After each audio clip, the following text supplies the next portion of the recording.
नहीं? कहानी सुनेंगे आज। कौन सी कहानी सुनना चाहोगे? बताओ।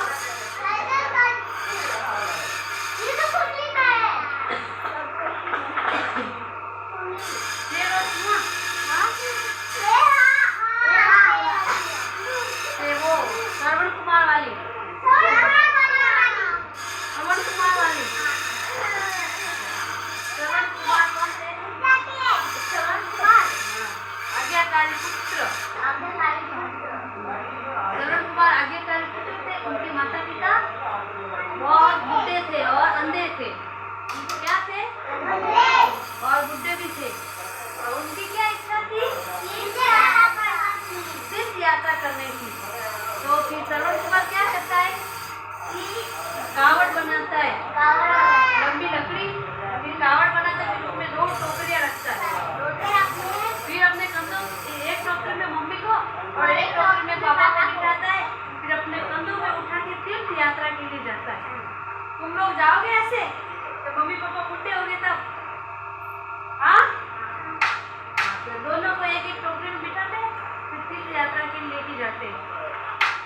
बीच में रास्ते में बहुत जंगल आते हैं, पहाड़ आती है, नदियाँ आती है, बहुत सारी कठिनाई आती है, फिर भी वो लेके चलते हैं उनको। एक बीच में जाते हैं, उनके माता पिता को प्यास लगती है। प्यास लगी तो माता पिता ने बोला, बेटा हमें प्यास लगी है, पानी पीना है। श्रवण कुमार को कावड़ वहीं रखता है और नदी के किनारे जाता है पानी लेने के लिए। वहाँ पे कौन था? नदी के शिकार खेल रहे थे। कौन खेल रहे थे? राजा दशरथ। दशरथ राजा कौन थे? हाँ, श्री राम जी के पिताजी। वो क्या कर रहे थे? जंगल में शिकार खेल रहे थे।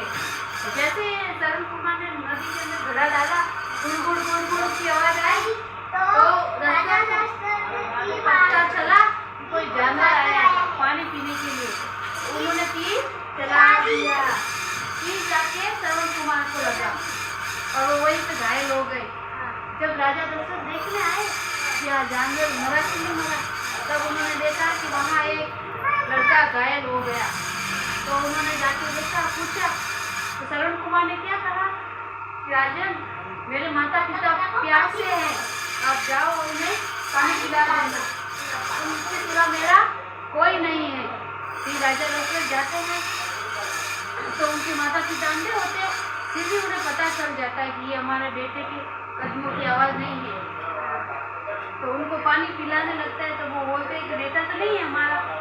जब राजा दशरथ बोलते हैं कि मेरा तीर लगा और आपका बेटा वही घायल हो गया और मर गया, तो उनके माता पिता को बहुत दुख होता है और वो रो रो के अपने प्राण वहीं पर त्याग देते हैं।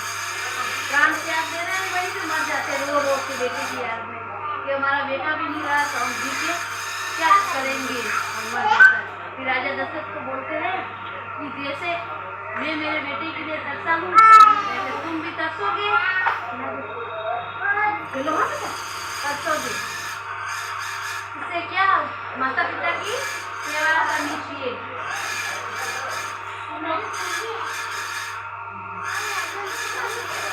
और किससे कहानी आती है? कविता आती है।